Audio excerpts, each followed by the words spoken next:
राजा तू बन गई लिस हो। अखिया के सपना सज गई लिस हो। तोहरे बिना न लागे मनवारों रा में जान बस सुन दे ही लिस हो सजना हो सुन लस पुकार, तोहरे खातिर धड़के दिलवा हमार। जब से देखनी तोहरा के सजना दिलवा बेकाबू हो गईल। धीरे धीरे मीठी बतिया से प्यार हमार शुरू हो गईल। तोहार हंसी लागे चांद जैसन नैनवा जादू चलावे। एक नजरिया मार से सजना तहरवा चैन ना पावे। दिलवा के राजा तू बन दिल हो अंतरा।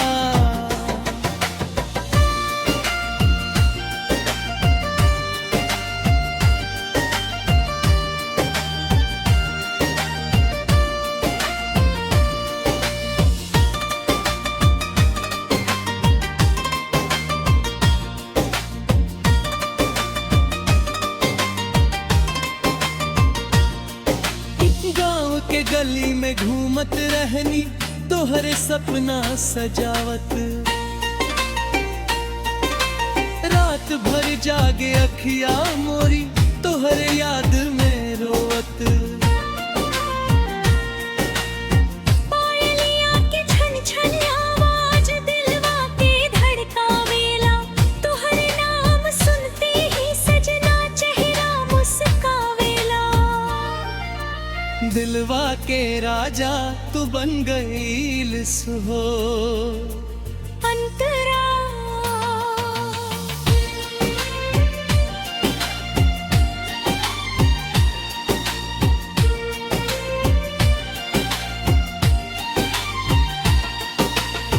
बरखा के मौसम सुहाना लागे जब तू साथ रहस। भिंजत दहिया कांपे सजना बाहों में ले लस।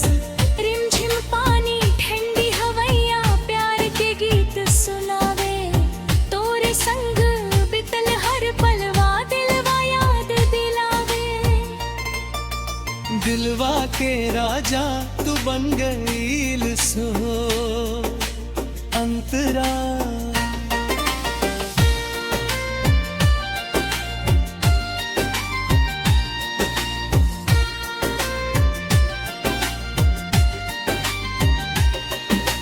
मेला घूमे चल से सजना हाथ पकड़ के धीरे। चूड़ी बिंदिया पायल भी लागे रखब तोहरा करीबे। तोहरे खातिर सजनी बन के आई न रोज निहारी। मांग में सिंदूर के सपना दिल में रोज सवारी।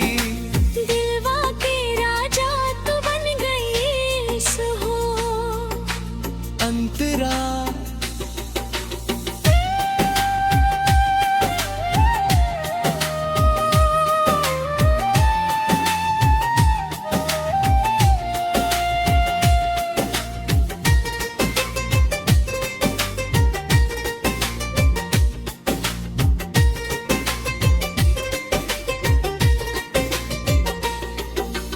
रात अनहरिया डर लगेला जब तू दूर हो जाला।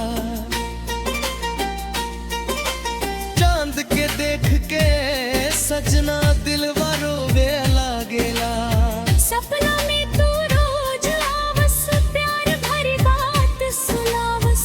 नींद खुले त टूटे सपना दिलवा फिर तरतावस। नैनवा के राजा तू बन गई लिस हो अंतरा।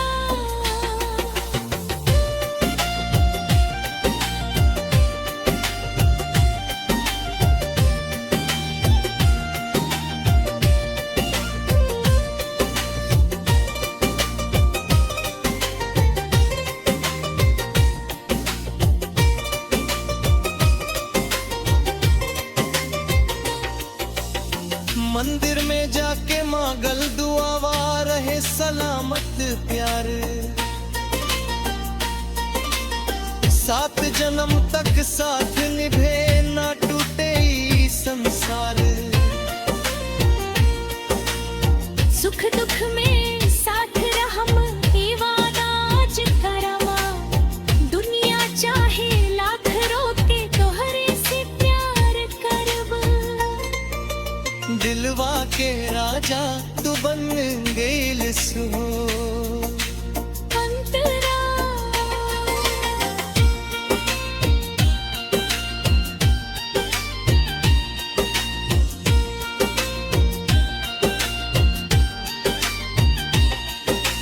जब ई बाले के बारात सजना खुश होई घर दुआर।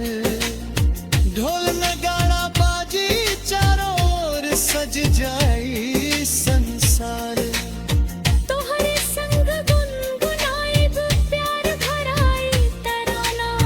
जन्म जन्म तक याद रही हमनी के अफसाना। समापन